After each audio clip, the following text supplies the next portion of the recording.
this is a hot take. I don't think I'd want to go to heaven. You know, doing hard stuff, right? That's unpopular or difficult or whatever it is, comes to shape your values. But 60 pounds, man, it's insane. Gaining weight or losing weight are all emotional problems. Yeah, I think you got to delete DoorDash off your phone. Put the fork down. And if they are judging you, they're probably judging themselves more. Pursue more education, but it's like, why are you doing that? Like, what's motivating that? You get to see that every year more and more people become set in their own habits. Yeah. By learning music theory, you are able to, just articulate your thoughts better. I think the propaganda against only children is a government plot to make you have more kids. I truly think that. Really? I think so, yeah. Hello, you beautiful people. Welcome back to the Long-Term Podcast. I'm your host, Advin Villa. Today, we have a person who was born in Texas and has called Alberta home since the age of 4, now entering his final year studying political science at the University of Alberta. He's on the path towards law school while also staying open to other meaningful career directions. Beyond academics, he has achieved a remarkable 60-pound weight loss, developed a deep passion for fitness and long-distance running, and finds creative release through playing guitar at home, with strong interests in politics, physical health, and music. He brings a thoughtful and well-rounded perspective to everything. We will discuss physical fitness in regards to weightlifting, running and transformation, guitar and music, and politics and career and ambitions.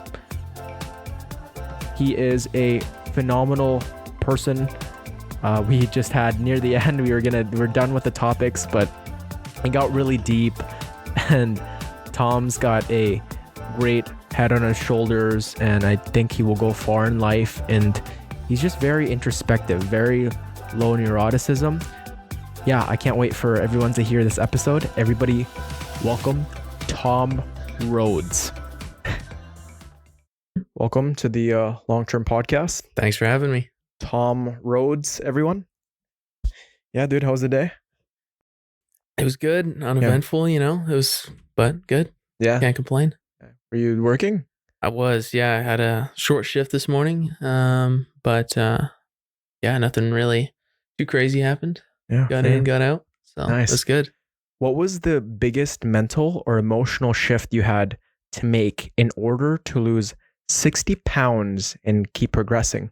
I think the biggest thing that you got to keep in mind, and it's not even just about like weight loss or really anything that you want to change about yourself or anything, is aligning your values with your actions. So, seeing yourself as a fit and healthy person rather than somebody who's like a couch potato, right? So seeing yourself as somebody who can do those things, right? And then, putting the actions in to do that, right? And then I think maybe the next thing is doing it for yourself. You know what I mean? So like, not doing it for other people. So like, you break up with your girlfriend, you do it to like get back at her, or you do it for, admiration from other people or whatever reasons, do it for yourself, right? And that's kind of keeps you going, right? Do you embody the identity? Like instead of going, yeah, I'm going to work out. Like, no, I'm the type of person that works out. I'm the type of person that shows up and hits the weights, Exactly. right? And instead of doing it for validation, outsourcing your self-worth, you go, how would this make me feel? Yeah, right. How can I optimize my health? And I feel that a lot of people, even I struggle with this myself, where I outsource my self-worth to other people. I'm like, oh, when I lose X amount of weight, I'll look like this, and therefore I will be loved. Mm-hmm. But then it's so risky that way, because like, what if they still don't like you? Then what? You know what I mean? Yeah. But 60 pounds, man, it's insane. Yeah. I've never met anyone that's lost that much weight. Yeah. Yeah. It's, I don't know. It's definitely a physical change, but it's also a mental change, seeing yourself at that size. sometimes I still think that I'm like 60 pounds heavier than I am. Yeah. And I have to remind myself I'm not, but, yeah, it's a good accomplishment, and it's a huge, confidence booster, Yeah. right? Congratulations, man. Thank you. I'm Thank you. happy for you. Thanks. Do you ever wake up some days and like look in the mirror and go, whoa, like Yeah. you forget, that you did lose 60 Yeah. pounds, and because it's like, do you still remember how you thought, like what kind of the mental framework was when you Um, were that weight? yeah. I don't know. Like, I think like when I was heavier, like, um, it definitely, whether or not you're conscious about it, it weighed on my self-esteem. Right. And so like you were less willing to like try things, right, and put yourself out there and be more assertive. And when you lose that weight, you have like a body of results that people can't really take away from you, because it's you and you alone that really do it, right? And so you get this huge kind of confidence boost. And yeah, I don't know. I think it's huge mental boost, right? Yeah, I think when people say looks don't matter, Mm, right?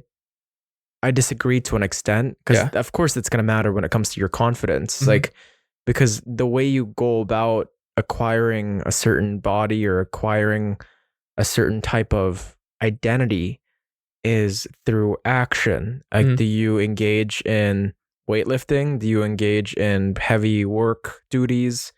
Or do you just sit there? Yeah. Right. And what do you feed your brain? What do you feed your body? What actions do you take? Yeah. Yeah. Absolutely. I mean, um, what is it? Yeah, through that, like it's definitely, it shapes your values as well. Like, just you become more of a disciplined person. And I'm not trying to say that people that are heavier or are not in shape don't have discipline or anything like that. But doing hard stuff, right? That's unpopular or difficult or whatever it is, comes to shape your values, right? And Mm-hmm. it translates into other aspects of your life, right? And it it's kind of like a chicken or an egg thing. It's like, do the we talk about seeing yourself as a fit person, or as like a somebody who's physically active, right? You also start to kind of see yourself as somebody who's disciplined, right? And those kinds of things. That's just what I do, right? It's who I am, right? Yeah. Uh, I hear this all the time, and I agree with this Hmm. myself, where exercise, yes, it's difficult, but what's even harder is the diet. Yeah, Now, would you say the same? absolutely. Yeah, it Yeah. is, because uh I like food, Yeah. food's awesome, Yeah. um so um uh like I don't have like an eating disorder or anything like that. But yeah, I enjoy eating. I enjoy cooking. My mom's a great cook and everything like that. And having to say no, and um, you know, it's hard, man. Yeah. What did your diet consist of before uh before taking the journey into a health Well, oriented life? I didn't really know what calories were Really? prior. I knew what they were, but I didn't understand that like Like the in they and were out? important. They Yeah. meant something. Um So it's like, oh, calories are just a social construct. And it's like, not really. Like, we eat a family sized bag of Doritos. It's, there's reality's going to set in. So, and, thinking about how much you move versus how much you eat, just didn't really occur to me. And then I just kind of started reading about calories in, calories out, and, eating the proper things. And then, just kind of snowballs into something better. Right. So, Yeah. What foods oh, what were foods? you? Um, I mean, it wasn't like bad food, right? If we want to use that, like I was eating, like quality food, like, you know, food that had a mom and a dad, or that was grown in the ground. But then I'd like snack a lot, like, like a lot of chips, or, I just go get fast food, and, you eat because you're bored, stuff like that. So, I don't know. I love a good bag of Doritos. So, Yeah. Yeah, man. I used to. I think the way my fitness journey started was I really wanted this girl to like me. You know, Mm, your suggestion from the first question was I literally just followed the opposite, yeah, where I outsourced my self-worth to other people. And I my diet as well, like it was all really sporadic. yeah, Like there'd be points where I'd I'd eat this and I'd eat that. But what I've noticed is it's all very emotional, yeah, right? Like yeah, if we were all rational beings, yeah, we would lose all the weight and nobody would be fat, right? yeah, I find when I don't get enough sleep, when yeah, I prioritize pleasure and I just feel depleted, too much video games, yeah, don't do my due diligence, then I just stress eat. And I feel like a lot of the problems that we have when it comes to gaining weight or yeah. losing weight are all emotional problems. Yeah, that was definitely something that and I don't think you can totally like separate food from emotions, right? It's pretty hard to do like when you got things like Christmas or whatever, right? But like I was definitely like a big emotional eater. Um like you did well on a test. Let's go get a blizzard or you had a bad day, you know, something else, right? So and then you start to think like, well, this is, emotional eating, right? It's probably not the most rational thing to do. I mean, it's not like the worst thing to do, it's every once in a while it's fine to reward yourself with something, but when you do it like consistently, it's probably not a great idea. At least it Yeah. wasn't for me, right? So, Yeah. How did you go about not eating the fast food or high sugary foods when I think prior to engaging in healthy activities, I feel like you exercised and ate healthier after, right? How yeah. did you have the control to stop snacking? Um, well, I think you got to delete DoorDash off your phone. I Oh just, yeah, just, DoorDash, just, no just get rid DoorDash. of it. Yeah. Yeah. Uh, don't. Um, I mean, just don't go to fast food places. Really, like it's pretty straightforward. Um, and I don't know, just like don't buy it. Like that's what worked for me. It might not Mhm. work for somebody else, but that's really it. It's Yeah. not a great answer, but just No don't. man, out of sight, out of mind. Yeah, I think you're not going to be tempted yeah, if it's not in your vicinity, yeah, right? Like if it's not within reach, yeah, like if you extend the friction uh-huh, to which you're able to acquire a certain, certain food, yeah, then it's just gonna. Why am I gonna spend 1 hour, driving all the way there, then back, then yeah, opening it, and it's like, just deleting DoorDash, skip the dishes, Uber Eats, right, and yeah, eliminating the temptations, right? Because I yeah, feel like that's always what leads to weight gain, yeah, and just the little things count as well. yeah, Like snacking, you yeah. said, just eliminating that. Pretty much. I mean, one of the things that helped me, and one of the like, I want to stress like what works for me might not work for somebody else, Yes. right? Um, was understanding calories, right? Like I said, like they exist, right? They are something that you can avoid, and so I didn't understand like if you had like a resting like what's the to sustain your body weight, a maintenance level of Yeah, calories, yeah. I think what maintenance level. I have the word in my head and then too. a surplus, and then a deficit. What helped me is like, okay, at my size, I can eat like 2,500 calories right now to like sustain myself. That's just to stay at the same weight. And then you have to think about, well, how do I get my protein in, the carbs and the fats and stuff like that. And then you look at like McDonald's menu, and you look at like a Big Mac, whatever you get, and it's like 1,000 calories, and it's just one meal, and it doesn't really satiate you, and it just does not very rational, at least to me. It doesn't make sense. Why would I do that? Why would I leave myself hungry for the rest of the day? Kind of, you know what I mean?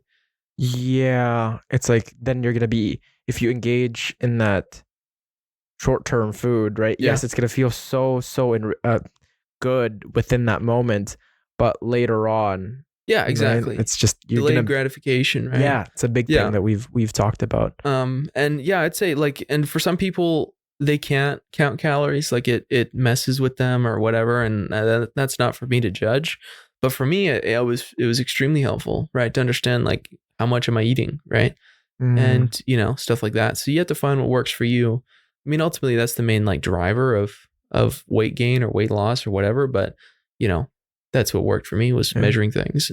You need at least like a base level knowledge, Yeah, right? yeah, Like there's just not knowing anything yeah, where you're in the dark, you don't know what's going on, and then there's tracking every single calorie, carb, protein, fat, right? And that's a bit hardcore, yeah, even going as far as getting the micronutrients in. yeah, It's like that's a bit excessive, but I think most people can just benefit as to understanding kind of the macronutrients, micronutrients, and eventually as you go about going more and more with tracking the calories, you don't yeah, have to do it for every single meal, but yeah. you can gauge some things. You Like, get oh, better at it. that banana is like 250 Yeah, calories. yeah, Oh, probably around 30 grams of carbs. yeah, And then you can compare it to other foods and be like, oh, I feel that way with the banana versus Mhm. I feel that way with an apple. Yeah. Combine them together. Okay, maybe too many carbs in this. Yeah. Okay, too many calories. Maybe I'll reduce that. Yeah. And it's all these iterations, right? And maybe you won't put it to conscious thought, but you just have some framework. Yeah. Yeah. Yeah, exactly. Like, and you get better at it, right? It's, you learn kind of what, 100 grams of this will look like versus whatever, right? So, and yeah, you don't have to track everything and you can get kind of carried away with it, but Yeah. ultimately, like that is the main driver, right? So, Yeah. and that's what helped me. So, Yeah. I like what you said about how it's maybe it may not be for you, like Yeah. tracking calories, a certain kind of endeavor in order to lose weight. Yeah. But what worked for you? Yeah. Like it was weightlifting, of course, right? And what kind of diet did you go on? Okay, well, my diet advice is not great diet advice. I mean, it again, like it's a learning process. Like I was learning kind of how to eat for weight loss and what works, what is fiber, right? What is, what satiates you and, keeps you full. But I did like a lot of like aggressive cut and then maintenance, aggressive cut, maintenance, right? So it was like 2 pounds a week, right? That kind of deal. And, and I do like an incline walk. It's like, I do that like 6 times a week kind of a deal. But in terms of diet, like I was eating like, protein powder and oats, egg whites, you kind of sub that for over eggs, right? Cause it's higher in protein, lower in calories. Chicken, leaner cuts of chicken, right? Just cause, protein is, I can't tell you the actual like macros, but it's, less calories, than say fats, right? And nothing wrong with fats. You need fats. I learned that pretty quickly when you're like super tired and you're like, oh, it's because I've had like 5 grams of 5 grams of fats today. You know what I mean? Probably should do that. But leaner cuts of stuff. But you should strive for, whole foods. Yeah. But and diet soda. I was pretty strong on the diet soda. Oh, really? Yeah. Like the Diet Pepsi, Diet Pepsi, Cokes? Diet Coke, Diet Dr. Pepper. Dr. Pepper. Yeah. They got all diet stuff now, hey. It's- Diet. They have diet ginger ale, like Canada Dry. Yeah. Wow. Yeah. So yeah, it's a game changer. Yeah, but they don't have diet iced tea. They don't. They should get on that. They should. They Yeah. should. I'm sure that there's probably they're probably cooking it up in the lab. Hey, Yeah. it probably just it's doesn't work. Probably in the States somewhere, but Yeah, yeah. I'm sure. Yeah. Diet soda was actual like a lifesaver. Like you'd be at the end of the day and you have no more calories, right? And it's like, you can have a diet soda or something and it kind of keeps you full and then you can go to bed and wake up and start over, right? So don't sleep on diet soda. Yeah, diet soda. That's where it's at. Diet soda, drink lots of water. Yeah. How has your transition from weightlifting to incorporating long distance running changed your approach to fitness and discipline? I'd say like it's more, maybe this doesn't make sense initially, but it allows me to be more balanced, right? I don't know. I just find running to be a little bit more, I never thought I'd say this, but a little bit more fun than incline walking. Like incline walking is like letting paint dry, you know? Whereas like running, it's kind of like, oh, there's trees over there. Oh, there's somebody walking their dog. It's more fun. And you know, you burn more calories when you run, generally, especially if you're going for like longer distances. So it lets you be more balanced in your diet. You know what I mean? You can eat a little more, right? And not, you know, suffer the consequences of it, right? So you can, I don't know. It's also just good for you. You feel good too, right? So you feel good and you could eat more, which is always a plus. Yeah. Do you ever wanted to run a marathon? I've thought about it. Sign up, man. This August.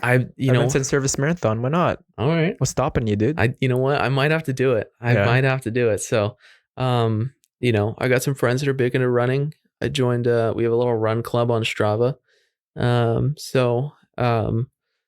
Yeah, I'd be totally down to run a marathon. Yeah, dude. I've never run a marathon like ever before, but Yeah, that'd be dope, man. I mean, you could start off with a half too, Yeah. right? If it's too daunting, but I think anyone could run a full marathon. yeah, it's Yeah, just dude. in a good time is the Yeah, next yeah. thing. So no, I'd be totally Yeah, want to dude. do We'll it. have to train sometime.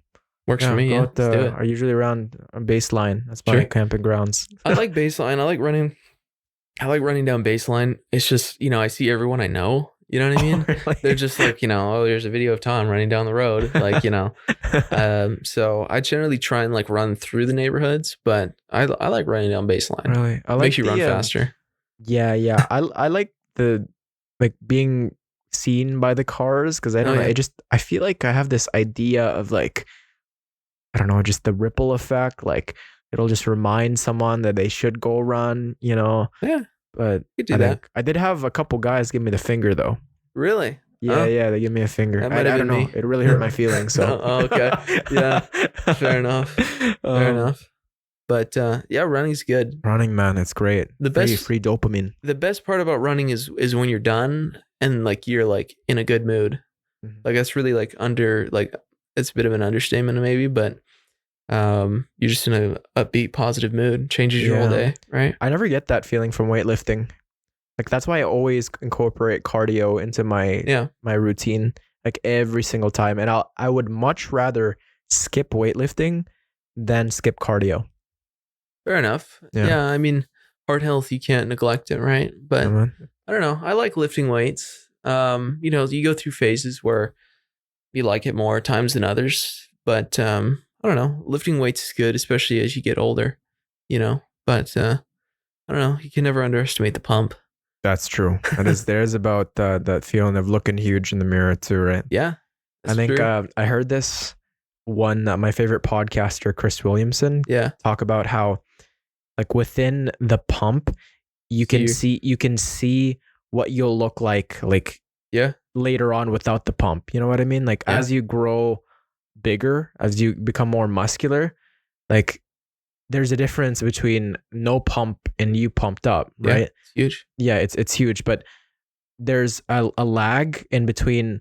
Like you can be at the pump you are right now at just like baseline no pump. You know yeah, what I mean? Yeah. When Yeah. you work out, you see yourself. If I keep going, I'll see myself in 3 months normally, right? Yeah, just Yeah. like that, right in the mirror. That'll Yeah. be me. Yeah. And if it's the quickest way to just to know what you're gonna look like. Absolutely. Yeah. Yeah. I mean, as somebody who used to be like, you know, overweight, you know, seeing a bicep vein for the first time is pretty sick. You know what I mean? Really? Yeah. What'd that feel like? Oh, you feel like, I don't even know what the words are, but you know, you always see pictures of it on like bodybuilding magazines or you see other people around the gym. And you know, you always see like veins in your hands or whatever, but then you're doing some bicep curls and eventually you just see it poking out and you're just like, I'm the Yeah. shit, man. Like, Yeah. Hell yeah. Yeah. Yeah. So, yeah, now whenever I go into like go get my blood drawn, like all the people that do the you know, do your blood work or whatever, they're just like, this is awesome. We can start an IV anywhere. Oh Right. man, yeah. Yeah. You got some. They always comment in your veins. You Yeah. got some pretty good veins. Yeah, Yeah, absolutely. yeah, So yeah, yeah. I've you know, going from not vascular to an extremely vascular person. Yeah. Probably can't see it, Yeah. right? But Yeah. yeah, it's pretty cool. Yeah. I got some nurse friends and they're always like, wow, like Yeah. nice veins. I'm like, Yeah. thank you. Yeah. Thank my, you. my mom's a nurse, so it's a Yeah. nightly conversation. She's like, oh, that could start an IV in your calf. You know what That's I mean? so funny. Yeah. That's so funny. So, What advice would you give to someone who's just starting their fitness journey but feels overwhelmed or discouraged? well, it's a bit cliche, but like just do it. But also consistency is better than perfection. What you do consistently is better than what you do occasionally perfectly, right? So if you are really good at going to the gym and just going on the treadmill and walking or running for like 30 minutes or whatever you can do, is better than, doing one, just one workout a week, once in a while, right? You have that one workout once a month that's perfect. So do it consistently, right? And go at your own pace and figure out what works for you, right? Like we talked about counting calories and stuff like that. But if you're into Pilates or you're into lifting weights or you're into running or what's the with the heavy the powerlifting, whatever you're into, go for it and just start slow and do it consistently and build your confidence, but yeah, I've never really had to struggle with being scared of the gym because I've always gone to the gym. You know what I mean? Closest I ever get to that feeling is whenever I walk into Sephora. You know what I mean? I'm like, this is scary. I just head down, back right. Yeah. So, I think for me, it was during COVID. Yeah. And there was not as much human interaction that I've had, or I guess I was talking to my family a lot and still had my best friend around, but like coming back to the gym, it was like daunting for me. Like, oh gosh, like what is this? Like, people are gonna judge me. But prior to this, I'd been going for like 3 years in high school, and I think just surrounding yourself, with people, continuously just socializing, it's like a muscle. It is, yeah, as well. Like I think personally for me, when I don't interact with people as much, it kind of withers and atrophies, just like a bicep would if you don't train it as much. Yeah. I remember like when COVID, kind of ended and started talking to people again. I'm like, wow, this is hard. You know what I mean? Like, what am I doing? Yeah. It was a bit weird. But I'd also say like, it's easy for me to say, but like, don't worry about what other people are thinking, because they're most likely in their own head, worried about their own bad hair day. They're not worried about yours, right? Yeah. And if they are judging you, they're probably judging themselves more, right? 'Cause that's kind of where that comes from. Yeah, it's like a reflection of who they are and how they self-projecting, right? Yeah. And I think I've heard about consistency in like literally every single facet of just, whether it be fitness, whether it be it's so good. That's cool. Yeah. No, actually my buddy, he doesn't like that pillow too. He always takes it out. Fair enough. I'll put it back. Yeah, no, it's all good. But yeah, consistency, man, is so powerful because within relationships, if you continuously show up, you're gonna be trusted. Yeah. You show up on time, you show up for when you're in need, and people are gonna want to be around you if you're consistently happy. It's when people are around you, they're not, oh, is Tom gonna explode on me? It's like he's consistently just positive and just chill. In fitness, your body consistently is put through this regime of just whatever split you do, and whether it be rock climbing, right? There's always something that everybody can do. It's just slowly but surely, your mind doesn't even question, like your mind doesn't even argue with whether you're going to do it or not. You know what I mean? Like, I'm sure there's still days where it's like difficult than others, but slowly you just go. It's like eating at this time. You just do it. You don't even put conscious awareness into it. Absolutely. And then even with studying, right? Consistency, that's how it is versus just cramming. Like everything in the long term, consistency, like I've applied that, and even to this podcast. Yeah. Like I really like what you said about like consistency is much better than like perfection. Yeah. Right. Yeah, absolutely. And I don't know, with fitness, And it also translates. I mean, working out is kind of like life as well, but um, it's kind of a snowball effect. Like it's harder at the start, right? But when you start seeing a bicep vein or whatever, right? You can see, oh, I'll look like that. I'll just have a Mhm. bicep vein just chilling. You know what I mean? If I keep going, right? And then you think, oh, what would I look like? If I had more, delta bicep separation, all that different kind of stuff. And it's like, you start to see it and it becomes easier and easier, right? It does kind of get easier, right? So, Yeah. Yeah. What would you say to yourself at the heaviest you've been? uh, put the fork down. So, um, yeah, put the fork down and get on the treadmill. Really, Yeah. you know. So, pretty much it. Yeah. Pretty chill. Hey, you don't. It seems like you don't ruminate as much. You don't overthink. Uh, only at past 11 p.m. No. I don't know. I mean, I think I definitely do think I do overthink. Maybe. I don't know. I don't know. I just do. Like, Yeah, you seem chill. Like I feel like you seem like you're always in like the times we've talked in the gym. You seem really relaxed all the time. You know, oh, like that's really. good. A lot of people Yeah. say that. I Yeah. mean, I don't Like know. you're like it seems like you're stoned but you're not, you know what I mean, like you're chill, like that, not like in a Yeah, yeah, he's dumb stone type deal. yeah. It's It's more just like yeah, he's mellowed out, you know, he's yeah. that's true. I was thinking like, how did I Yeah. get so mellow? But Yeah. I guess so. Yeah, I'm a pretty relaxed were guy. you were you always like that? Uh, yeah. I don't know. I've always been kind of like a class clown. I Class was like, clowns, yeah, yeah. again, growing up in school, but um, I don't know. Maybe I'm an anxious person. I don't know because like when they talk about like mental health stuff, it's like for anxiety and for like depression or whatever, it like manifests differently in guys versus girls, right? And I don't see myself as an anxious person. I've been anxious. I get anxious, right? But um, um, at the end of the day, I guess my mindset's like, well, you just got a ball, like Yeah, my buddy and I always say that, you know, there's it could always be worse. yeah, You know, I always like he's one of the, it reminds me of you actually. He's always just like chill, mm, right? And he always like just whatever it is, we take action, yeah, right? That's like there's no point in walking back and forth and just thinking about it, right? You just do something about it.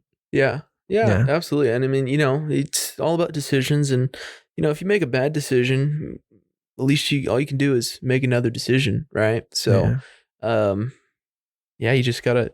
I don't know, man. I just say you just got a ball, Yeah. Just So get a ball. yeah. Uh, so what role has music played in your life during stressful academic periods or personal transformation? It's huge. Um, yeah, I mean, music is, and I think for like a lot of people, it is. It's kind of like a friend. You know what I mean? In a way, maybe that's kind of weird to say, but it's kind of always there, and it allows you, either you're playing music or you're listening to music. It's like an outlet for whatever you're feeling, either joy or sadness or whatever it is, and it can change your mood. You know what I mean?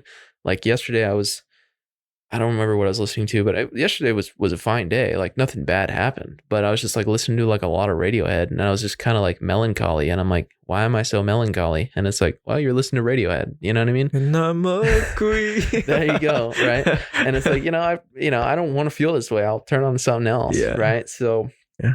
um, and so it's huge, and so um it's almost kind of validates your feelings too, right? So if you're upset, right, there's a song that speaks to you, right, and it validates your feelings in a way, right? So um and but it's been huge, right? And playing music as well, like especially if like you're this is awful for other people, but like if I'm like thinking on something, like what should I do or any kind of issues, like I just like will like plug in my guitar and I'll just like play scales.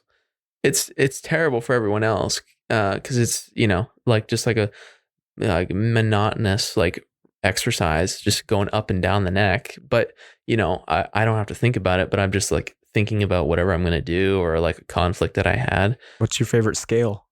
That's just like the basic Like pentatonic scale, right? So you just play that over and over again, Yeah. right? You just think about, oh, I should have said this, or I should apologize, or something like that, and it kind of lets your brain kind of think, right, too. Yeah. Or if you're stressed out or anxious or anything like that, you can just go and play and kind of put, even if it's not your music, right? If it's something else, right? You can kind of take the frustration out on the instrument, right? Rather than somebody else or, something else, right? So, Yeah. So it's kind of like a meditation for Yeah. you to be able to just think about other things that you could do, and you're playing the scales as well, and you're improving at Yeah. you're getting the fingering, dexterity the kind of stuff. dexterity, and as well as you're thinking of possible routes that you could take within certain relationships, or like maybe the diet, within exercise, what Yeah. you're going to do for the future. Yeah. Right? That's like a common thing you've been doing. Yeah, absolutely. Yeah, it's a good outlet to kind of put energy. Same with fitness, right? So, Mm-hmm. yeah. Yeah, dude, there's two sides of kind of genres for me. There's like one side where it's like about meditation, about peace. I'm listening to a lot of reggae, Yeah. a lot of like Jason Mraz, where I'm talking about being happy and being relaxed and stop worrying, and it's all like peaceful. Yeah. Like it's like, and it makes me feel a lot more, maybe joy, at peace, serenity. Yeah. Then there's a side of me where it's like there's like Kendrick in there, Drake, some Migos, and Yeah. they're talking about drugs and killing people and Yeah. bitches and Really money. relatable stuff. Yeah. Really relatable stuff. Yeah. And when I listen to that, dude, I just feel like, just Yeah. like beating someone up, and Yeah. I feel like I feel hard as shit. Like I Yeah. feel so cool. Yeah. But then I don't know if I like, definitely the latter is not as sustainable, and I don't think people should think that way all the time. But usually I do it when I feel super confident, and I don't know, I just sporadic sometimes. Like when I'm walking into a room, I kind of want to have that feeling of, I guess maybe not killing people, but I could also, I've been trying to prioritize just peace and serenity. I feel like I don't think anything good comes out of ego and cockiness, right? I don't think, like, the culture of rap, it's all about, hey, look at me, flexing, you know? Yeah, that's true. I've been trying to optimize for my headspace. That's I think I'm a believer of everything that you consume, and not just Shapes you. food, shapes you. Like whether that be your friends, like you're overhearing a conversation, whether it be the music that you listen to, certain words in there, the vocab that you use, that the amount of news you watch, what kind of news you watch, the amount of memes you watch, and you see how it comes out in just daily conversation. The things that pop up as you're doing, like if you're, I don't know if your work makes you do any monotonous task like stickering or something, or maybe you're watching something or patrolling. It starts to flood in your head. And as men, like when I've seen a lot of friends, if you're watching too much porn, or if you're watching too many memes, right? It just comes in your head, and that like, is that what you want? You know what I mean? No, that's true. Certainly, whatever you consume definitely shapes you, and just like the people you hang around with, right? So like if you're hanging around people that, it's like a lot of people that struggle to get sober from any kinds of drugs or anything like that have like a drug problem. Hard if all of your friends or your circle is that way too, right? So, you are the culmination of like the 5 people you hang around with the most, right? And like, how would we have connected to, if we both weren't U of A students, and if you weren't in law, like in that law club with Brooke, we're both didn't go to the gym. You know what I mean? I think everything, like the reason we met was because we're like, we like to engage in kind of thoughtful conversations, hit the gym, get an education. And it's like, it's not like I feel like I'm better, you know what I mean? But it's just like I feel that just by conversing with people Yeah. that are within the same space, I'm just gonna keep running towards that direction. Yeah. And I I'm agree with immensely thankful for that. Yeah. And I'm like it wasn't like it wasn't really something that I sought to do. It Yeah. was just like a revelation that, oh wow, like I've just been working out and I've just been going to school, and here opens up an entire group, entire cohort of Yeah. people that I've never been exposed to. Mhm. You know, Yeah. because in high school you're immersed in all sorts of different backgrounds. There's like the smart kid, there's a nerdy kid, there's a Yeah. person that just likes sports, there's a person that is both, there's a person that, you know, never goes to school but like is really nice, there's a person that's both nice and likes sports, and Yeah. a person that just likes music. But in like when after high school, Yeah. it kind of just all sorts itself, Your own right? thing. Everybody just all the branches out, and I just, you get to see that every year more and more people become set in their own habits. Yeah. Yeah. Absolutely. I mean, yeah. I mean, proximity is a huge thing, right? Just being around stuff like that shapes who you are, right? So, Mhm. and that's, I mean, something I've always kind of done, like growing up, like I was never great at school, but I always tried to hang around people that were kind of good at school. So, and it kind of rubbed off on me. So, so proximity is huge. Yeah. You ever have those friends that get like a 95 and they're complaining? Yeah. And then you're looking at your test and it's like a 70 and you're Yeah. like, yes. Yeah, exactly. You know? No, I hung out around those people too, man. And Yeah. like, there's this kid that complained all the time. He'd get like 99%. And Yeah. like it wasn't just like those the people that were fishing for compliments. You know, Yeah. you know those people that Yeah. say, Yeah. "Oh, I'm so fat," but Yeah. they're not fat. Yeah. Usually, girls do this, or guys say, you know, I don't know what the guy equivalent to that. I don't know. You say you're ugly. Yeah, I'm ugly, and Something, like, and you you know, know. bro, you're cute. Like, Yeah. I don't know. Yeah. Yeah. But like, I hung around this guy, and he actually felt so miserable getting anything less than 100 because he expected 100 all the time. Yeah. And it was tough to see, man, because I'm Yeah. like, this guy was just so smart, but then it goes down to like expectation. Yeah. Right. Like if you got a person that's expecting an A, any lower than that, and it's like they're crushed. But then you got a person that like just wants to pass or expecting to fail and they get a D, you know, they're like throwing a party that night. They're Yeah. like, yeah. Yeah. I just expect a C or a D, and Yeah. then I'm always surprised, Yeah, you know? yeah. So that's my Yeah. goal. Yeah, that's true. Are there any specific artists or genres or records that shaped your playing style or inspired your musical journey? Oh, man. How long you got? Oh, dude, we got all day, all day. night. Yeah. I don't know, like I'm a big like classic rock guy, like, you know, your Led Zeppelins, your Pink Floyds, like those kinds of things, like everything like people wear on t-shirts, like those bands are great. You know, Daft Punk, they're pretty cool. You know, Miles Davis, you know, there's a bit of jazz in there. Van Halen, but mostly like the classic rock stuff. No, I used to be like in like high school, I used to be huge into Metallica. Like a lot of people are, right? They're coming to Edmonton. Again? Again. Really? Yeah. Okay. Again. When? I think August or something.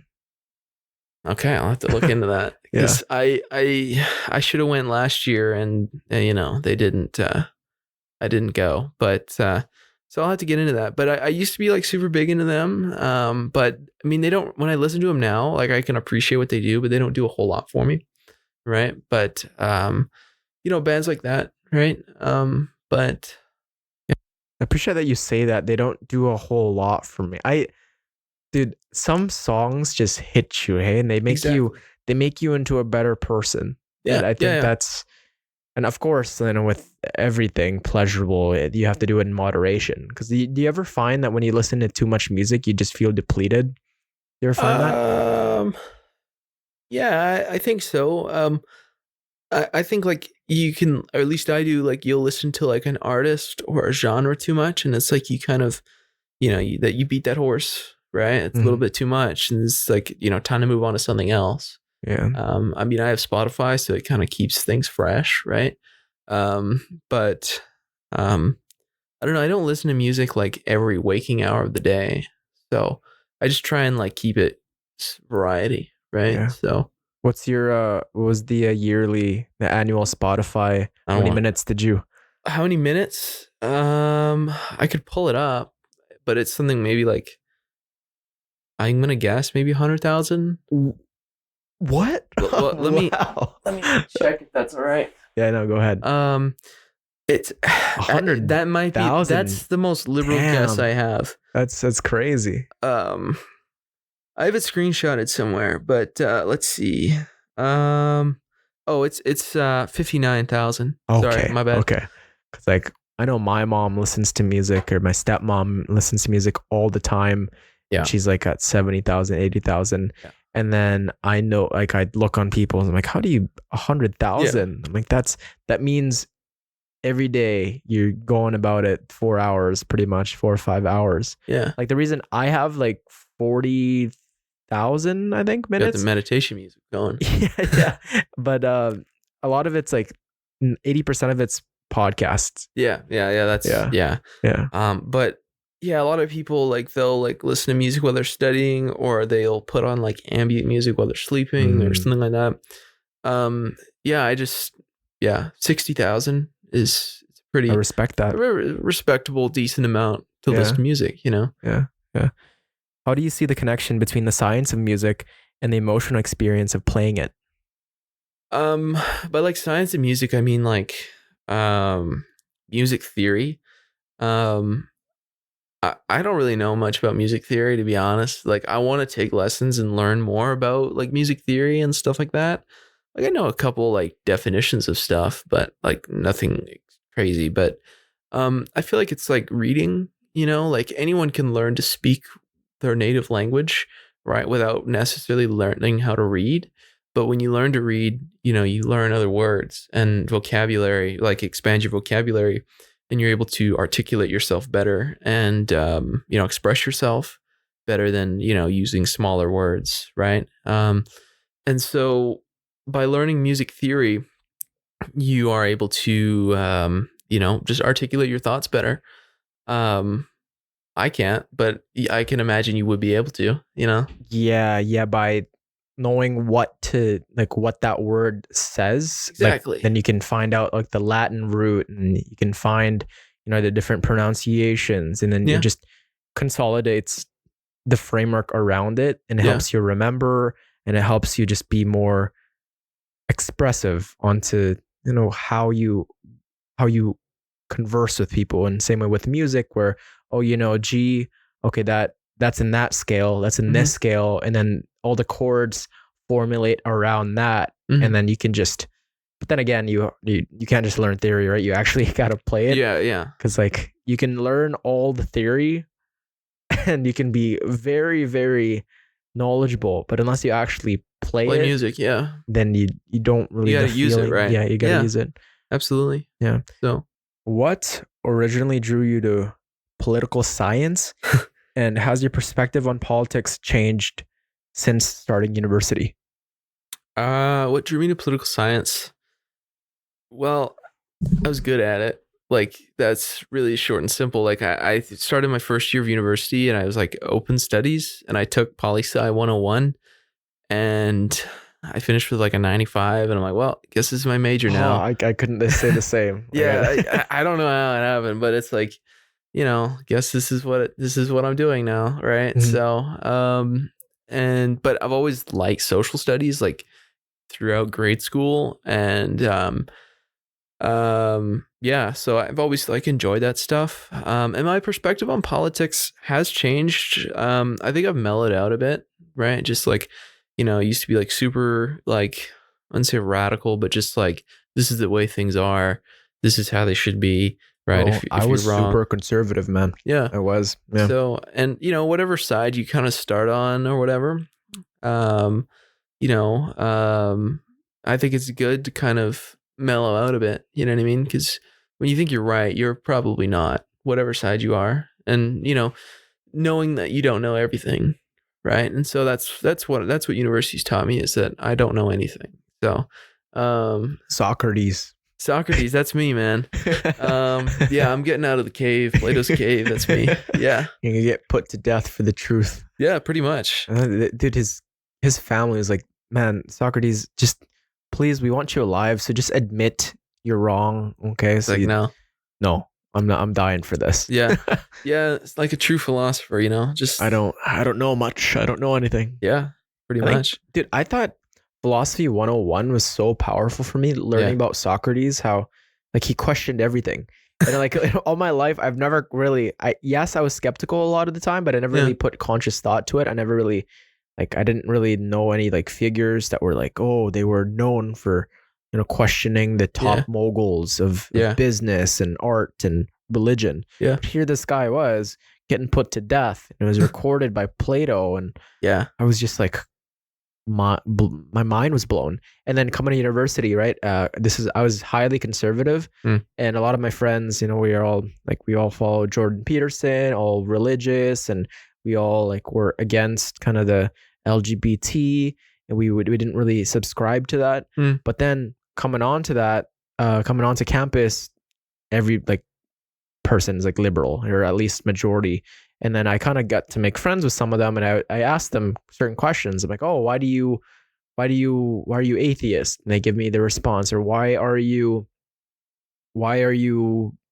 trans? Why are you this? And why are you that? And it's not like, I understand it. It's that I don't understand it in the fact that I know they're still good people, and they're still kind of, some of them are my friends. That like now I'm just like, okay, I'm just gonna, without thorough research, I can't make a conclusion just yet. Yeah. I can't make a solid kind of ground, because we're still in our 20s, right? Yeah. I can't make, I was acting like I was already 40, like, oh, like I've gone through so much. Like, no, I don't know much. Yeah, exactly. Yeah. And being able, there's nothing wrong with being able to say, I don't know something, right?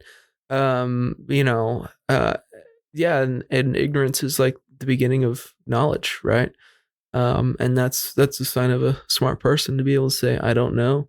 If you ever met somebody who's stupid, they know everything. So bro. And have you ever met someone that tries to just create conversations with you on the, like, whether they're just trying to fit in, and they just end up sounding delusional, or like they lost, like insecure? You ever had that, where let's say you're talking about cars, and we're in a group and I don't know anything about cars, but I'll just chime in just to chime in, it's best to, that's why I've seen that happen, and I just stay quiet if I don't know anything about that topic. Nothing to say, there's nothing wrong with not saying anything, right? Yeah, but I feel like it's so uncomfortable for people, Yeah, that's true. Yeah, I guess they got something going on. So yeah, because I was never a car guy. Yeah, but I was friends with some car guys in high school, and we'd be in a group, and if they were talking about cars, I'd go quiet.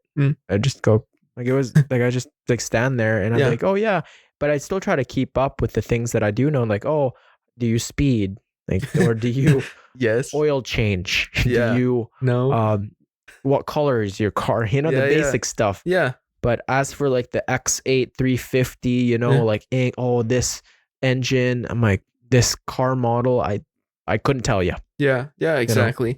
But ask questions, you know what I mean? Like, oh, how does this work? How does that work? Because if you know anything about human nature, if you want to say there is such a thing, is that people like to talk, and people like to talk about what they're interested in, right? You kind of got the whole podcast doing that, right? So if you got a car guy, like, oh, how does this work? How does that work? That, they'd love to just kind of just lay it out there, right? So yeah, it's like, that's if you're actually wanting to know more, though. Like with cars, like I couldn't care less. You know what I mean? Like I like more so the enthusiasm and what kind of, why it drives them, no pun intended. Why they like it so much. That's kind of what I'm interested in. But as for like the mechanic side, the technicalities, I don't care. Like I have some friends that are really into cars, and I'll oh yeah, why do you like it? And then just Yeah. like they'll tell me how passionate they are, and I love just listening to Yeah. But their it's just not for struggles. you, right? Yeah, but it's just not for me. Like I just don't.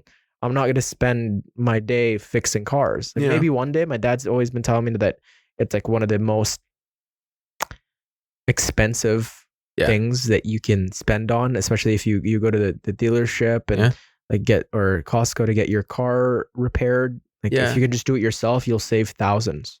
Yeah. Yeah, it is. Doing it yourself. Like I do my own oil changes and like change my tires and wiper fluid. Nothing crazy, but just your basic maintenance, and you save like a lot of money. Yeah, it's like $100 for an oil change versus like 20 to do it yourself. That just reminded me of like calorie counting. Yeah, like the basic. Yeah, would help you so much. Yeah, right? Yeah, dude, that's something I need to do. Yeah. Change your oil or count calories? Dude, my dad does it all for me. I'm kind of spoiled like that. Yeah. I've had my car since I was in grade 12. Oh yeah, that was like 6 years ago. So yeah, I've been really spoiled by my dad. In what ways do you think your interest in law and politics intersect with your passions like fitness and music? Question. I think I used to have an answer for this. I'm trying to remember what it was.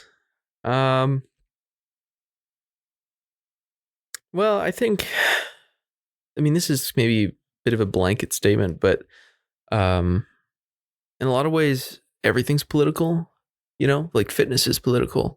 Like getting in shape in a lot of ways is very political. Like people that have, that are more financially successful or have lots of money are generally in better physical shape versus people that are poor or, working class or stuff like that are not, right? And it's kind of a systemic aspect to that. And that's pretty interesting to think about that. And you can think about maybe removing some of the barriers to entry to fitness, right? In a lot of ways, physical fitness is like a luxury, especially for a lot of people, right? And when you think about things like Pilates is like ridiculously expensive, right? I've never done it, but I've just hear people talk about it, right? I heard it's hardcore. Yeah, it's pretty hardcore. Yeah. I'm not brave enough, but yeah. But fitness is political, right? In a lot of ways. How does law interact with politics? Well, law and politics, I feel like it's pretty straightforward, right? Politics uses the law. Everything uses the law. I don't really know how law interacts with fitness though.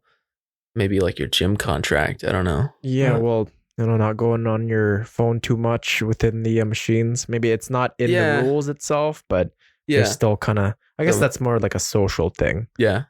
But then again, a lot of it is social as well. Like the law, you shouldn't, you could litter, right, and get away with it, but is that it's against the law, litter, right? I guess you can take it from that. It's like a bylaw.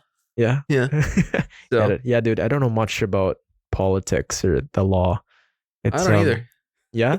No, I just speak confidently. Yeah. Yeah, and that does the job. I think that's what it is, man. This entire thing, you just don't know anything about fitness or music. Making it up as I go along. Dude, I've seen so many videos of people like say some bogus stuff and it goes viral and everybody in the comments like believes it. Yeah. But then there's always like, then I've already done the research. I know it's not true, but they say it with such conviction that it's like they look you dead in the eye. They're like, tomatoes, that's a vegetable. Yeah.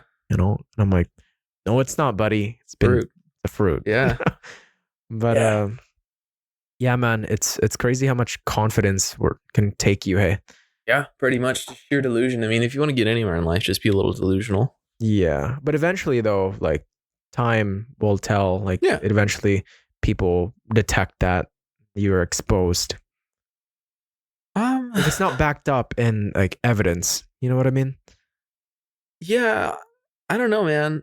I don't want to get political, but I look at the president of the United States. That guy's pretty delusional. Sometimes here and there. And he's still going. So, yeah. I don't want to get political, though. I'm going to clip this. Yeah, that guy's yeah. No, Hot you take here. you didn't mention his name, so That's true. I didn't. So you can. I just said, I didn't say which one. could be from a, but you did say the U.S. So I guess Well, but but there's you didn't like say which year. there's 47 of them. You know what I mean? So Yeah, that's true. Yeah. um, yeah, um, yeah. What the like law? You wanted to get into law school, right? Mhm. What kind of lawyer do you want to be? Good question. And I won't really know until, like I go and take courses, right? And be like, this interests me. This doesn't, right? It's like, when you take your first year of university, it's like, oh yeah, I might like sociology. I don't, or that kind of thing. And Yeah, no, I feel that, man. I thought I was gonna be really into philosophy because I love my quotes. Yeah. Like I quote all the time on this podcast and my posts. I got into philosophy and I just this is not tough. for me. Yeah. Yeah, pretty much. But I don't know, interests me like copyright law interests me. Like I guess talking about music, right? That's kind of similar. Copyright law, like intellectual property. And then like the very like generic like criminal law. Like I think defense law would be very interesting. I mean prosecution would be cool, but I feel like it's maybe a little, I don't know. That's a little bit more straightforward when you're prosecuting. I feel like it's a little bit more challenging to be a defense attorney than it is to be a prosecutor. It's really easy to accuse somebody, but it's a little, I feel like, more challenging to say no, they didn't. Yeah. I watched Better Call Saul, and that's why every Great time show. I think of a lawyer, man, I just think of like Jimmy McGill. Like, Yeah, that's me, man. That's me. Slipping Jimmy. Slipping Jimmy. Yeah. Criminal law. You in there representing Edmonton's finest criminals. Yeah, that's true. Yeah, I'm building up a clientele. So, Flippin' Jimmy. Flippin' Jimmy, man, dude. The scene with Chuck, man. I've watched that like 10 times. When they're When with they're in the courtroom? Jimmy's older brother. This chicanery. Yeah, this is chicanery. Yeah. It's a great scene. I love that show. Dude, I hated Chuck. He was kind of an ass. I don't know, because I'm a brother. Yeah. And I can't imagine, like, the big older brother stuff where like you're kind of mean to them. No. Growing up. I'm an only child. Oh wow. Yeah. An only child. But I can kind of get what you're talking about. Yeah, but but Chuck is just like it was so much more deeper. Yeah. He took like that mentality as an older brother growing up to now like having a vendetta, having like a resentment, deep resentment, just because Chuck's mom likes Jimmy better despite he's all funny his or whatever. achievements. Yeah. Yeah. I can't relate to it personally, but I can imagine sibling dynamics would be interesting. Did you ever? I know my friends that are only children. They always like longed for like a sibling. No. No. You never longed for a sibling? Not really. I mean, maybe like an older sister would be cool, but not really, man. I'm living the dream. Yeah. So, yeah, I don't know. I think the not to get political here, but I think the propaganda against only children is a government plot to make you have more kids. I truly think that. Really? I think so. Yeah. Yeah. Well, okay. If the birth rate was 1, yeah, we would decline. The economy would decline. Everything would decline. Well, see, labor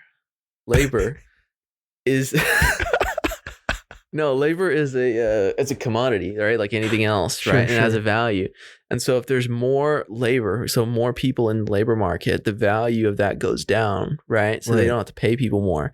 But if there's less people, right, it means there's less people to do work. It means you have to pay people more, right? Okay. So you think supply and demand, right? You think that's why like Elon Musk is like, shitting his britches over like declining birth rates, he is. I've actually never heard this thought or this idea that maybe having less of a population is actually better for society. Because I just watched an entire Kurtzigrot video and like the declining You know Kurt Like, No. it's like a science YouTube channel. Maybe I've seen it. They just talked about how like South Korea has like a less than 1 birth rate or something. And it talked about like the economic consequences as a result of this, as kids, as the population gets older, like in their 80s and 90s and can't work anymore. Yeah. They're going to shoulder all the economic responsibility from all the old people retiring, you know? Yeah, I'm not saying that there's not like actual problems having declining birth rate, but that is like one of the reasons I feel like people are like concerned about it. Is like people that you'd have to pay you more and they can make less money, right? But what was the original question? What were we talking about? I don't know. It doesn't matter anymore. Where are we? I don't know. But yeah, we were talking about having siblings. Yeah, I've never really yearned for a sibling. Yeah, dude, it gets crazy, man. It gets crazy. There's a lot of politics in siblings. Yeah. There's a lot, man. Like you get more attention or whatever. Like as a middle child, man, the hardest role ever. Yeah. It's the hardest. I've lived a very, very hard life. Okay. Because like you're in the mid, like it's not quite, you're not the youngest where everything, your parents get tired. Yeah. But you're not quite the oldest where everything's new. Yeah. You know, you're kind of right in the middle, you know, you're tugged in between. Right. And you have to kind of parent your little brother and then you have to. You're kind of a peacemaker almost kind of. Yeah. You have to mediate kind of everyone. Yeah. You know? Okay. Yeah. I don't know. I don't really notice like to have siblings. I think my life's pretty great. My childhood, everything's been great. You know. Freud would be happy. Yeah. He'd have a lot of things to say, wouldn't he? But so yeah. So yeah, it's good. With law being one option and other career paths on your mind, what values or goals are guiding your decision-making process for the future? I'd say like law is not like the only thing that I'm interested in. Like architecture is pretty cool. Like that interests me as well, doing that. And yeah, just various other things. But I think one of the things is just like now that you're coming towards the period in life in which you're going to graduate university, right? And, be on your own and whatever that is. I think important is to kind of sit with however that makes you feel, anxious, happy, sad, whatever. Think like, why does it make you feel that way? But also, whether or not you want to like go on and pursue more education, but it's like, why are you doing that? Like, what's motivating that? And one of the things that I thought about was like my decision to go to university in the first place. And I feel like looking back, and I don't regret going to university at all. Like I wouldn't trade it for the world, but what motivated that it was during COVID, and you're kind of coming to the end of high school, which is all you've ever known as school every day of the week. And you're kind of anxious. It's like, what the hell else is there to do? Right. And, I feel like it was largely motivated in a lot of ways by like anxiety. You know what I mean? It's just like, I can just delay adulthood. Right. And you're not necessarily doing that when you're going to university, but I guess maybe whatever I do, whether that's law or architecture or anything else, is that it's not motivated by, just anxiety, right? Just prolonging the future. Right. Yeah. So, Kaylee, one of my podcast guests, told me that you should never make a decision in times of emotion. Yeah. Yeah. Because those are the times where it's high stress and you often regret it. But if you make a decision when you're relaxed and you're chill, you got good sleep, good diet, and you're at peace. Yeah. That way you can actually reflect into the inner soul. Like, I don't know if you believe in the soul at all, like the inner core of who you are, what do you stand for, what are your values? Like, I was in a sales job a month ago, and you'd make good money, but it was like 1 to 9 p.m. We have like a 12 p.m. meeting, and it was arduous, it was long, and it was a lot to stomach because you get rejected all day, and there's a script you have to follow, and you're knocking on people's doors. It's very uncomfortable. And I did some reflection, right, in the times of emotion, and I'm like, this isn't for me. This isn't for me. But then on days on the weekends where I'm like at peace, like I'm dreading to go, and I'm like, oh, I want a podcast more. This is going against my values. Yes, I value discipline, but I much more value time with family and friends, and that was taken away from it. And like, sure, I argued with myself as to, okay, this is just for the one summer. Yeah. But I'm like, dude, one summer is a lot. Then I'm back to school. So I want to be able to just choose a job where I can still do this. I can still, I don't want to age 10 years in one summer. You know what I mean? Yeah, that's fair. So absolutely. And I think another thing that motivates my decision is like every year of university for me has been very eye-opening, and like you grow as a person immensely. What is it, like 6 months is like the fall and winter term is roughly like 6-ish months. Like I feel like by the end of it I'm always a different person with different thoughts on the world and everything like that. And I just feel like, I want to do one more year and see what kind of person I become then, and then make my decision. You know what I mean? Yeah. So I like that. Somebody asked me at the gym what keeps me going. It's out of the blue. Yeah. Hey bro, what keeps you going? Yeah. I'm like for real? Like you actually want to know? And pre-work at the gym. Yeah. Anime. Yeah.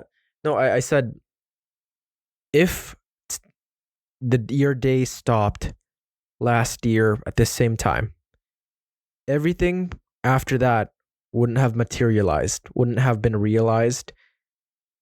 And now you're standing right now, you did something, and whether that be good or bad, right? All it comes down to the choices that you've made that led up to that moment. Yeah. And if you just stopped, it wouldn't have been realized. Yeah. So that's what keeps me going, because as you look back too, you had said that, after the semester, you change into this entire person with a different perspective onto life, with different knowledge, and maybe you are more, maybe you get a little setback, maybe you move forward a little bit, but you're changing. And it's like, there's this idea of perfection, right? That people, they look at this idea of themselves but I think right now you're enough, you're perfect the way you are. Thanks. And I think, yes, yeah. And I think we're all trying to aspire for that, but really each year is just a different version, and we need to just accept that.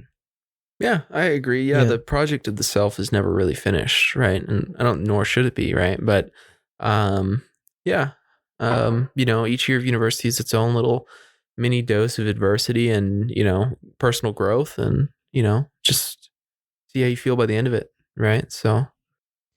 Were you always that, it sounds like a very optimistic way of looking about life. A lot of people would say now, oh, I'm aging, I like my fluid intelligence, it's going like getting lower, my brain's getting slower, more responsibilities. Now, how did you formulate that? Like positive mindset?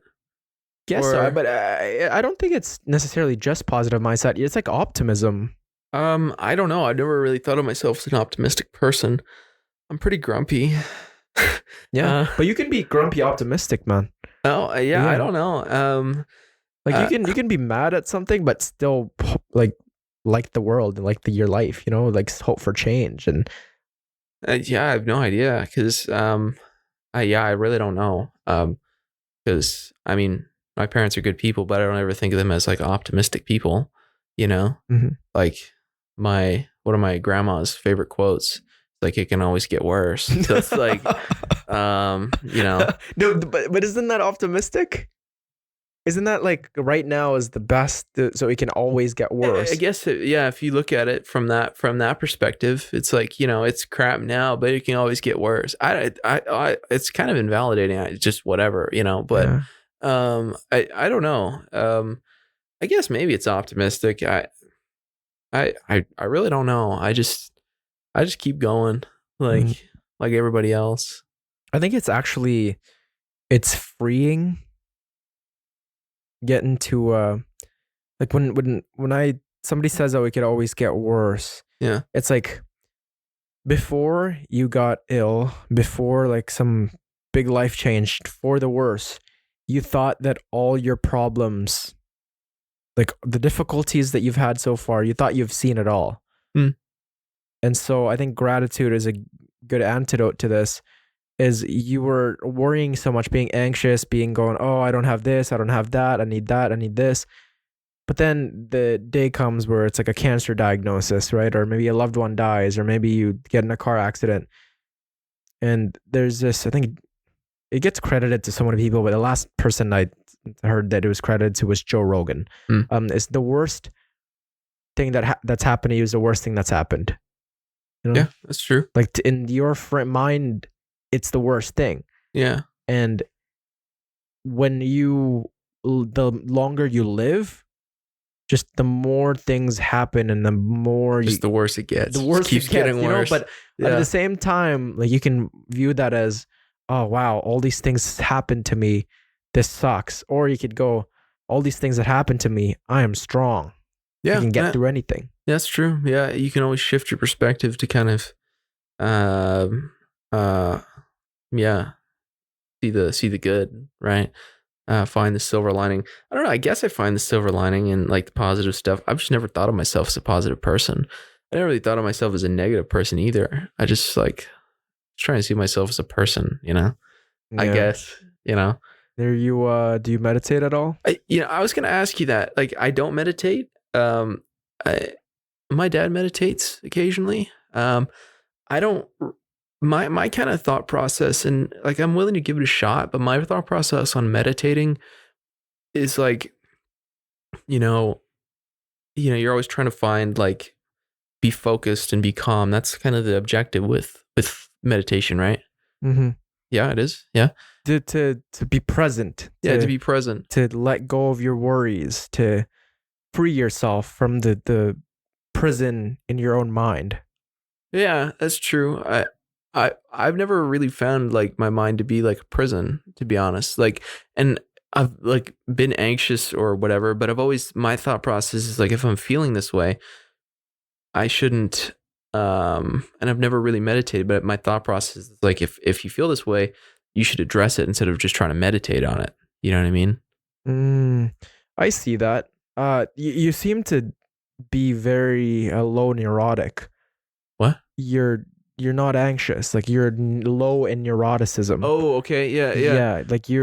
Like maybe there is no room for meditation for you. Cause I think most people I meet are just highly anxious. Like most people that are on this podcast are worried about wanting to do this, wanting to do that. So, and like for me too, that's why it's good for us to kind of step back and relax, and flow, where it seems like for you kind of go about, you don't see value in it because you're already in that. I think I could get value life. Out of it. You accept the moment. Is that maybe? I don't know. I think I definitely get anxious and I get in my own head a bit, right? I mean, I was anxious starting this podcast, right? Yeah. So, I don't know. I just kind of feel like, well,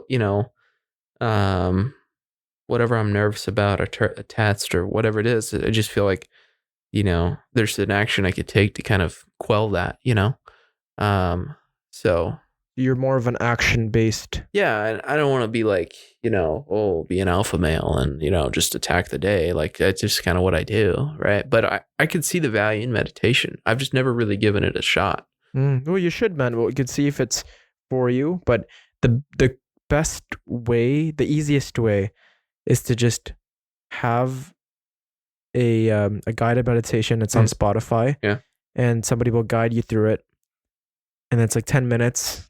There's this, Andrew Huberman has this, it's called NSDR, sleep deep rest, which is pretty much meditation. And then he like makes you focus on your breath, on like you're moving being mindful of the movements in your body, like being mindful of your thoughts and shutting off the visual side because you're bombarded with the visual stimuli. And then the other way is to focus on your breath. Like close your eyes and just focus on your breath because your mind's probably still going. Yeah. Like all the time, right? So to just focus on your breath. And when you, does that sound like No, I think it's great. I'm just thinking like I did try meditating in junior high before basketball games just to like ride the bench. And I was just thinking about that. It's just really funny. So yeah, I'd like before every basketball game, I would like meditate for 10 minutes and just be like, I'm gonna get a rebound today. I wouldn't get the rebound. I just run. That's like manifestation, bro. Yeah. Manifesting. Yeah, But, I'm not laughing at what you're saying. I was just thinking about No. that. Like, it can be okay. Before meditating, I thought it was kind of funny. Like Yeah. it sounded like comedic. Like, what is this? Like, you just for a lot of people, they just picture like a monk on a rock, in a cave, bald, and they're in robes, and like it's just, I don't know. You got to try it. Yeah, I'll actually give it a shot. some time, be like 3 weeks, and Yeah. it's freeing, man. I don't know what it is. It's just like okay. We're always wanting to get the next thing, right? Like, oh, this and that. But like to actually be truly present, it's hard to get there, man. It's hard to, because like it is hard. Like even right after you leave this, you're probably wanting to do something, and then something, your brain's always craving Thinking stimuli, thinking ahead. Yeah. You're never actually here. Yeah. And it's hard to be here, because in this day and age of dopamine abundance, there's so many things that you can do, that you should do. Yeah. But you're pulled in every direction. Yeah. So it's good to just, I think there's some value in that. Yeah. Being present is difficult. Yeah, dude. Yeah. So yeah, do you have any last words to to people and the viewers, the listeners who are anxious? Like, what should you like to kind of go about your psyche and how you go about staying relaxed and staying productive? What would you advise people? How to stay relaxed? I don't know. I just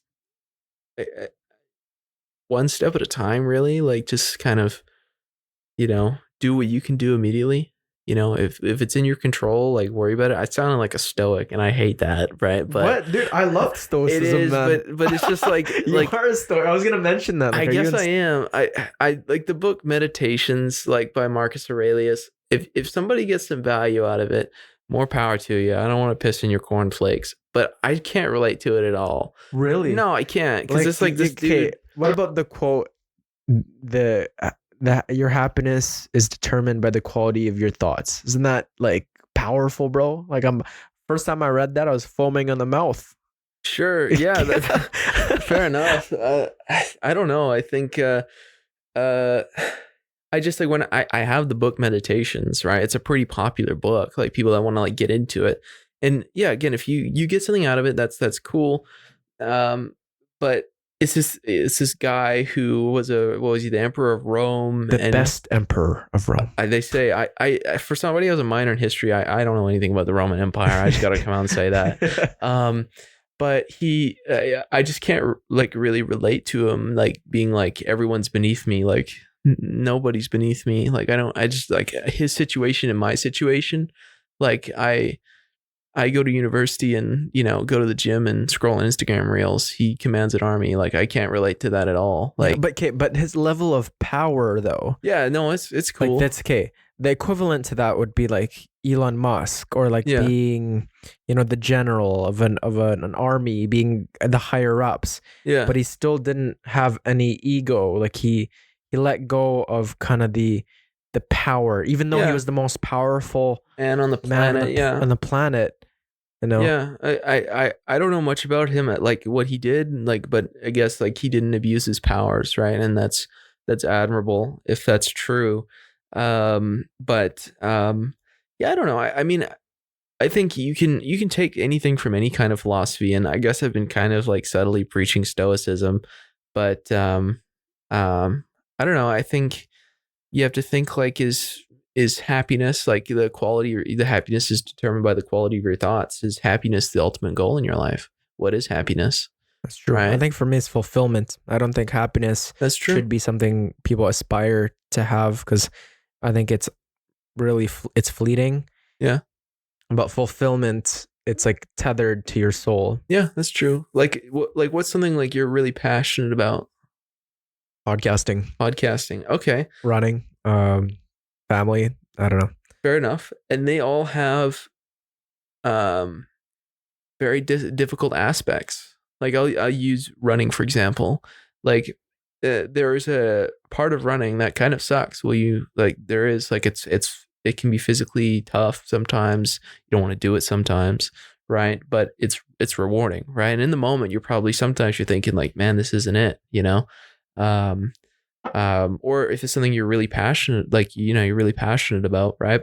Um, you know, being happy in that moment isn't really your primary concern, right?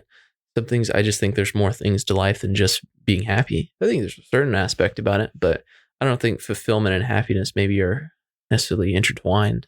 Mm. You'd say like maybe sacrifice, maybe acceptance of pain, Yeah, acceptance of misery, maybe. maybe. I mean, it doesn't sound like popular to say it, but like when like you're dieting or whatever, right? That's not like you're losing weight. Like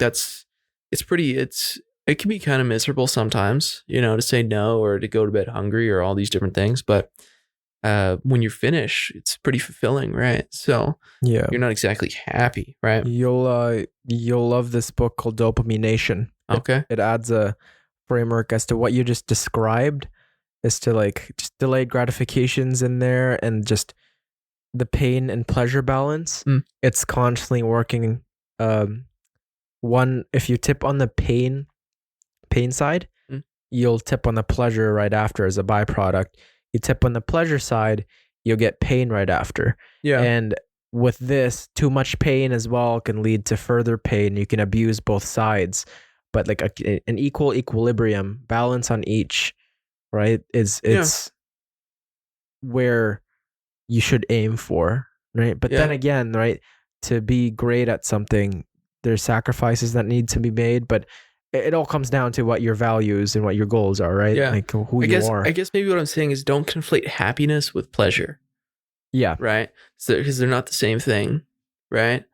That's just my little tangent, right? But No, I can see where you're coming from. yeah, Yeah.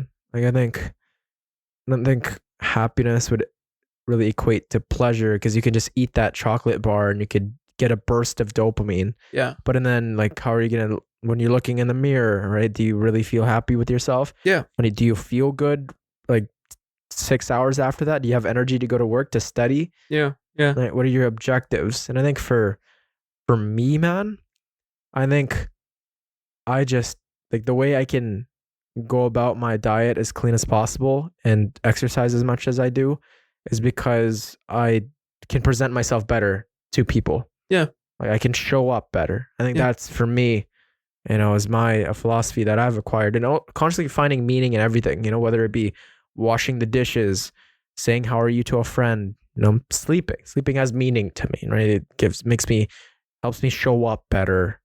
And so like preparing for the next or just being in the moment, trying to find ways to optimize. Is there anything you found that's meaningless? Meaningless? Probably not, no. Okay. I think maybe real you could make I could make an argument for reels being meaningful, but there's definitely things that are meaningful in a destructive way. Okay, Like smoking could be really meaningful. It provides social bonding. It like if your friends smoke, if you don't smoke, you'll be left out. Yeah, it's a very bad way to explain these things, but vaping for me was one of the most meaningful things to connect with my high school buddies. I think drinking, right? Like a lot of the destructive things we can do, even like some toxic relationships are filled with meaning. Like I don't know. Like I think as humans, we're always just trying to find meaning, right? I think there's meaning in everything. Otherwise, why would we do the stuff that we do? Some just become addictive and some consume us. Yeah. Okay. Do you think we should find meaning in things? Or should we just accept the meaninglessness? I think it really depends on what empowers you. Like for me, I find meaning in everything. Yeah. Whether it be like before you came here, I was just putting my clothes in my arranging them in my closet. Yeah. And I think it's so I can get a better sleep. I can have less impact on my mind. I less kind of more storage to be able to store emotion and more time to add an effort into the conversation and just optimize my sleep so I can edit better the next day. Water, same thing. It goes down to my health and everything. But if that I've also met people that it stresses them out to be able to think like that. Mm. And so I say, if it works for you, which I think for most people, we all crave meaning. Mm. But I think I have met people where it discombobulates them and go, oh, what? Like this stresses them out. Right? They become really paranoid and say, oh, this has meaning and this has that, and you're pointing it out. But for me personally, like, what about you? Would you say having meaning in everything is net positive? Maybe, I don't know. I think on the individual level, I guess maybe if it's benefits your life in some kind of way. In some ways, I think accepting the meaningless, like nihilism, like the meaninglessness is kind of empowering in a lot of ways. You know, it's like you You're just a go, nihilist? I wouldn't say I'm a nihilist. No, like not in the strictest sense of the word, but in some ways it's like, you know, being able to say, you know what, at the end of the day, it doesn't really matter. It's kind of freeing. You know what I mean? Yeah, no, I've read a ton of books on that. Like we're just Yeah. on a floating rock that's, we're just in a blink of an eye. Our existence is nothing Yeah. in the grand scheme of things. Right. And I have subscribed to that idea, Yeah. and it's uncomfortable for me at times. And it takes away from the interactions that I have every day. That makes it seem like I'm an ant, which in the grand scheme of the things, I am an ant. But then I am just a cog in the machine, right? And I really hope that all the cogs are healthy, and so the machine can keep on spreading happiness and positivity. Yeah. Okay. And okay, let's just say I'm religious. I Right. believe in heaven. I believe in Jesus. Cool. Let's just say nothing happens after, right? Like, Right. let's say the atheists were right, Yeah. and boom, it's just all black. Yeah. I think the good that comes out of Christianity is the values, if you do follow it. Like, I know there's a Yeah. lot of people that abuse power, Right. is not positive. Yeah, sure. Yeah, I think, yeah, I mean, there are Christians that are good people, and absolutely. I don't think you need to be a Christian to be a good person, though. Yeah, no, you don't. No. Yeah, but it certainly does help. Yeah, absolutely. Yeah, I can give you some kind of framework for sure. Um, yeah, I don't know. Maybe this is a hot take. I don't think I'd want to go to heaven. Really? Yeah. You don't want to go to heaven? No, I'm not rage baiting, I swear. I swear, and I don't mean that in like a blasphemy like kind of way. Like Where do you want to go then? I'm cool with the black. You know? Wow. Yeah. I've never heard that before. Well, I'm being open and honest. I love it. No, dude, that's great. Thank you. Thank you for yeah. being honest. So, like, I don't know. Like, again, I'm not saying I have the answers, but it's like, I don't think it's that bad. You know, if there's so nothing, just like a nothingness, you're okay with just like, well, it's nothing? like before you were born. What do you remember before you were born? Nothing. There you go. I guess maybe maybe the womb. I was chilling. Well, I don't remember that, but if you do, that's awesome. You know, we could talk about that too, right? But I don't know. Like, I don't know. I think for me, it's it gives and I'm open to changing my thoughts, but I feel like it gives extra importance to the interactions that you have, right? Know that the finality of it, the finiteness of life and everything, it places extra importance on that, you know? And I don't know, I think the thought of living forever, it's like forever, really? Like just, it never ends, you know? It just doesn't sound good. And, you know, also knowing, you know, that if hypothetically I were to go to heaven, you know, and my dog wasn't there, or, you know, my friend wasn't there or whatever, right? Because we can't all get in, right? But I wouldn't like that. You know what I mean? And I'm sure there's some legislation. Yeah, I'm sure there's a loophole there. But you know, I feel like, and if I was okay with that, you know, being in heaven with like, you know, half of my family or some people that I care about not being there, I don't either I wouldn't want that, or I wouldn't want to be okay with wanting that. You know what I mean? I don't know.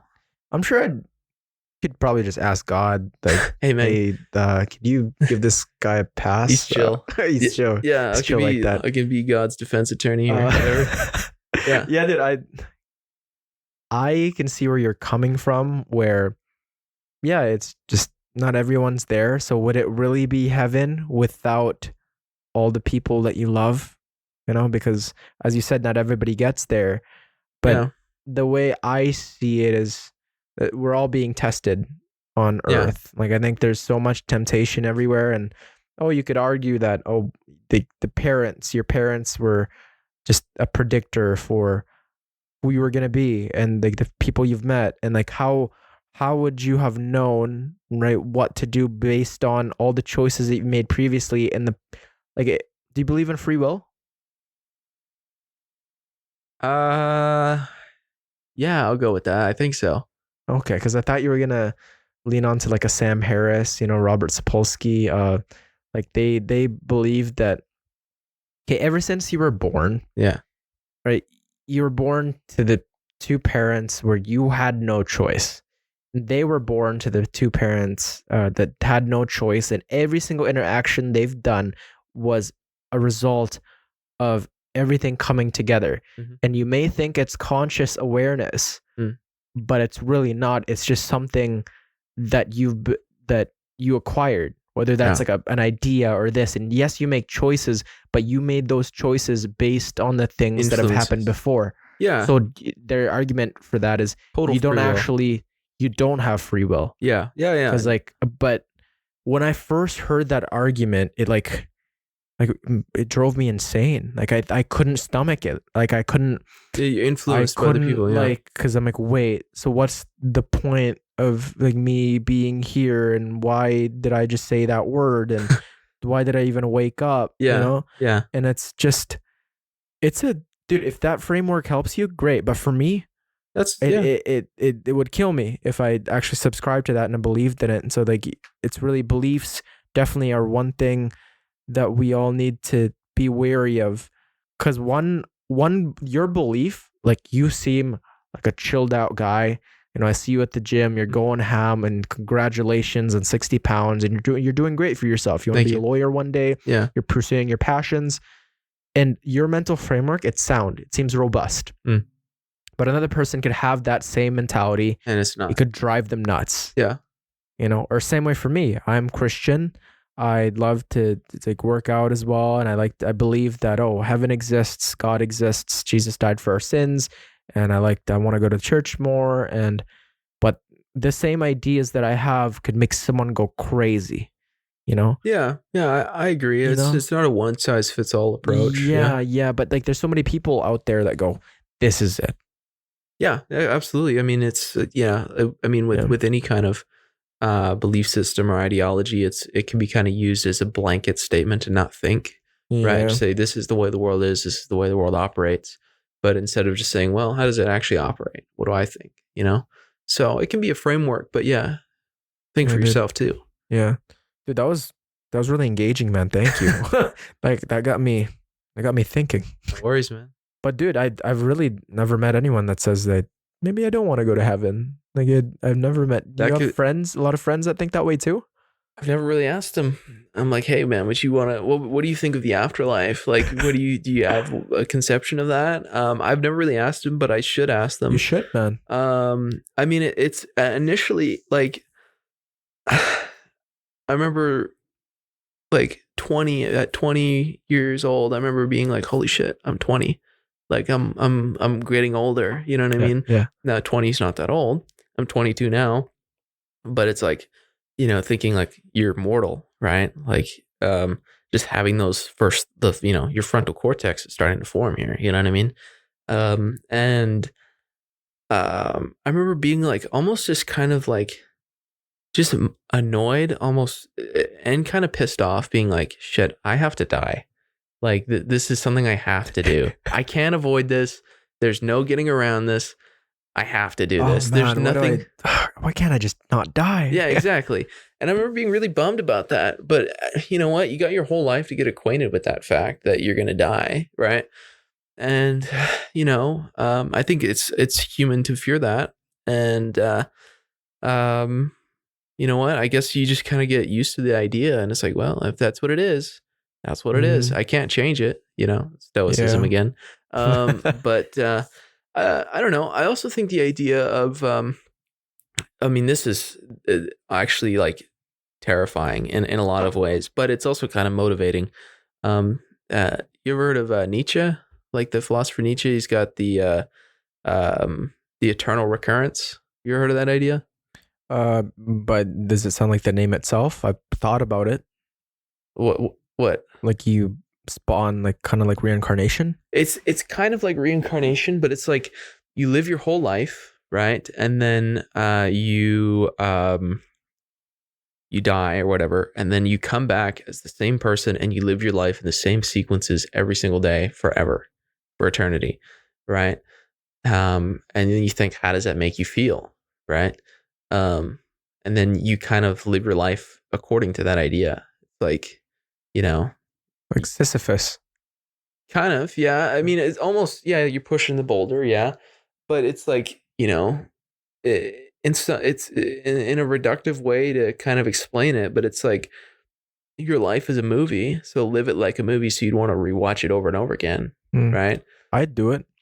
Yeah. I'd want to do that. That sounds cool to me. I think all my experiences, all the fucked up shit that I've done, and all the great things that I've experienced, I love it. It's made me who I am, and if I could live it again, maybe it'd be great if there's like a little iteration. Maybe I could make a choice here and there to kind of go in a different direction. Yeah, But it might get a little old after the third time, but yeah. yeah. But if I didn't have any recollection, though, then accept it. I think, and then this is just reality. I think the more we bend reality to a shape where it's not, the more we try to subscribe to a fake reality, the more we drive ourselves insane.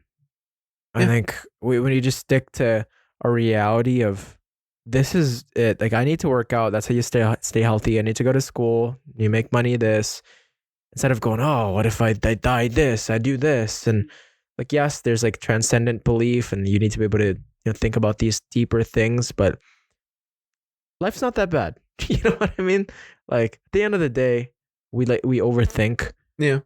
But like these ideas, man, they're like kind of candy for me too. Yeah. Like, like I love thinking about it. Yeah. Yeah. But like to apply it into my life. Yeah. It's a different thing. Yeah. Well, now you have a title for the podcast. Tom doesn't want to go to heaven. Can I title it like that? Yeah, do it, dude. Dude, my friends would get a kick out of that. Quote it. I don't want to go to heaven. Yeah. And I'll put that in the title. Oh, do it. I swear that'd be so cool. So all your buddies will be tuning in, hey? They can listen to an hour and 45. Do it. Yeah. That'd be cool. Do it. Yeah, dude. This has been awesome, man. This has been a great experience. I think you're a phenomenal person, and I think you will go far in life. And yeah, I'd like to have you on again in the future. Like, no script or anything. We just do this freestyle. Like the way after I ended the last question, you started going off. No. Like, I don't know what it was. I think it was actually a lot more entertaining than Yeah. Because like it was just, I don't know, man. Like you're interesting, bro. Thank you. And I'm not just tooting your horn, man. I've talked to over 140 guests, and I don't know, man. Some guests don't want to get like, yes, the long-term podcast is really deep. Yeah. But like nobody wants to ask like the deep, like uncomfortable. Like it's like, I think it's even, people would much rather talk about politics than like the deeper stuff, Yeah, that's true. Yeah. It's just uncomfortable. Like these ideas that we've been sharing, it's uncomfortable for people. It's like, what? I have to think about death. I have to think about after my life. Yeah. And it's like a lot of people listening right now a lot of them is going to experience a lot of cognitive dissonance. Yeah. Yeah, it's true. Which is uncomfortable, which is what we try to avoid. Yeah. Yeah, absolutely. So yeah, I'd love to come back. Thanks for Sweet, having me, man. man. It's awesome. Yeah. Any last words to the audience? I know I asked that you that Yeah, question. and then you 30 started talking minutes about ago. death, right? Yeah, well, I mean, Yeah. there's my shirt. I should have known. So- No, just got a ball, man. yeah. It could always get worse. It can always get worse. Just Yeah. keep shooting. Yeah. So And as always, to everyone listening or watching, there is a place for you in this chaotic world. Never lose hope, strengthen your faith, and keep it long term. Tom Rhodes, everyone. thank you. Peace. All right, man. That was awesome. That was dope, bro. Thank you for that. Oh, yeah. And then I just need